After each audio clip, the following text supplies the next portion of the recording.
Assalamualaikum warahmatullahi wabarakatuh. Alhamdulillahirrabbilalamin. Kita berjumpa kembali dalam kegiatan belajar melalui video pembelajaran.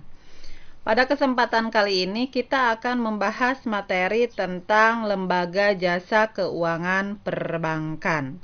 Baiklah, sebelum kita lanjutkan belajar, jangan lupa subscribe channelnya, like, share, dan komen ya. Oke, langsung saja kita lihat ada apa saja yang ada di materi lembaga jasa keuangan perbankan. Kita lihat, lembaga jasa keuangan perbankan atau lembaga keuangan bank adalah lembaga yang kegiatannya menghimpun dana langsung dari masyarakat dalam bentuk simpanan.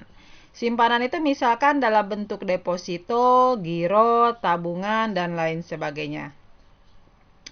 Selain menghimpun juga memberikan jasa pelayanan keuangan kepada masyarakat berupa penyaluran dana atau pemberian kredit. Sekarang kita lihat fungsi bank.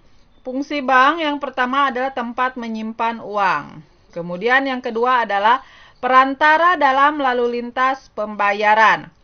Yang ketiga, lembaga pemberi atau penyalur kredit. Yang keempat, sebagai lembaga pengatur peredaran uang. Dan yang kelima adalah lembaga penjaga kestabilan uang. Itu fungsi bank. Sekarang kita lihat jenis lembaga keuangan bank itu dibagi menjadi 3. Yang pertama berdasarkan fungsi, yang kedua berdasarkan kepemilikan, yang ketiga berdasarkan organisasi. Baiklah, kita bahas satu-satu ya. Bank berdasarkan fungsi dibagi menjadi 3. Ada bank sentral, ada bank umum, dan ada bank perkreditan rakyat. Bank sentral adalah badan keuangan milik negara yang bertanggung jawab mengatur dan mengawasi kegiatan lembaga keuangan, serta menjamin kegiatan tersebut akan menciptakan kegiatan ekonomi yang stabil. Bank sentral sebagai lembaga yang independen yang ditunjuk oleh pemerintah melaksanakan kebijakan moneter Indonesia. Kemudian bank umum berdasarkan Undang-Undang Republik Indonesia Nomor 10 Tahun 98 tentang perbankan, bank umum adalah bank yang melaksanakan kegiatan usaha perbankan secara konvensional dan atau berdasarkan pada prinsip syariah, yang kegiatannya memberikan jasa dalam lalu lintas pembayaran. Sifat umum pada bank umum adalah memberikan seluruh jasa perbankan yang ada dan beroperasi hampir di seluruh wilayah Indonesia. Kemudian ada bank syariah atau bank perkreditan rakyat. Bank perkreditan rakyat adalah bank yang melaksanakan kegiatan perbankan secara konvensional maupun prinsip syariah, di mana dalam kegiatannya tidak memberikan jasa dalam lalu lintas pembayaran. Kegiatan BPR ini lebih sempit dibandingkan bank umum. BPR hanya menghimpun dan menyalurkan dana saja. Bahkan dalam menghimpun dana, BPR tidak boleh menerima simpanan dalam bentuk giro. Itu jenis bank berdasarkan fungsi. Sekarang lihat berdasarkan kepemilikan dibagi menjadi 4. Ada bank milik negara atau pemerintah, kemudian bank milik swasta nasional, ada bank milik asing, dan bank campuran. Berdasarkan organisasi dibagi 2, yaitu unit banking atau bank yang tidak memiliki cabang di daerah lain, misalkan bank umum daerah. Contohnya Bank Sumsel, mungkin hanya di Sumatera Selatan saja. Atau Bank Jakarta, hanya bank yang ada di Jakarta saja.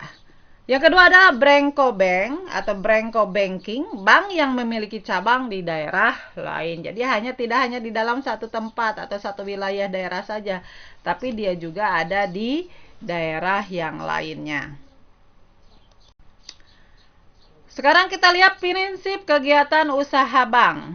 Dalam melakukan kegiatan, bank memiliki 2 prinsip, ada yang menggunakan prinsip konvensional dan ada juga yang menggunakan prinsip syariah. Prinsip konvensional adalah menerapkan sistem harga sesuai suku bunga atau yang biasa dikenal sebagai spread based, serta metode P-based yang artinya menghitung biaya yang dibutuhkan.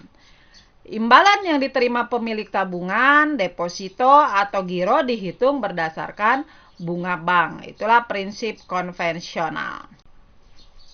Kemudian prinsip syariah. Pada prinsip syariah menerapkan sistem perjanjian sesuai hukum Islam dengan pihak terkait dalam penyimpanan dana dan berbagai kegiatan perbankan lainnya. Menurut jenisnya, bank syariah terdiri atas bank umum syariah dan bank pembiayaan rakyat syariah.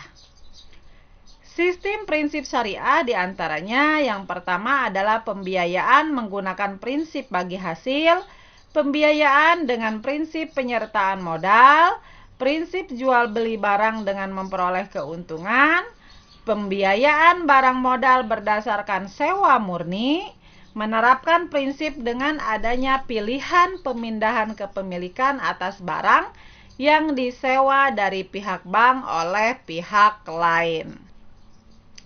Sekarang kita lihat produk-produk bank. Yang pertama ada simpanan atau tabungan, yaitu sejumlah uang yang disimpan oleh nasabah di bank, bisa dalam bentuk deposito, bisa dalam bentuk tabungan, bisa juga dalam bentuk giro. Kemudian yang kedua, produk bank adalah kredit. Kredit itu adalah menyalurkan dana kepada masyarakat dalam bentuk pinjaman. Kemudian produk bank yang ketiga ada transfer. Transfer itu adalah pengiriman sejumlah uang dari satu bank ke bank lain. Yang ketiga ada safe deposit box. Safe deposit box itu salah satu produk bank yang memberikan pelayanan kepada siapa saja dan boleh menyewa untuk menyimpan barang-barang berharga. Jadi bank menyiapkan tempat untuk menyimpan barang-barang berharga yang bernama safe deposit box. Kemudian yang kelima adalah bank card atau kartu bank, bisa dalam bentuk kredit card dan sebagainya. Itulah materi tentang lembaga keuangan bank. Semoga materi ini bermanfaat dan bisa menambah pengetahuan kalian mengenai perbankan. Terima kasih, semoga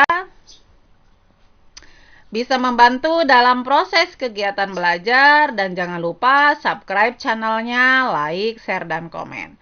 Terima kasih, bye-bye. Assalamualaikum warahmatullahi wabarakatuh.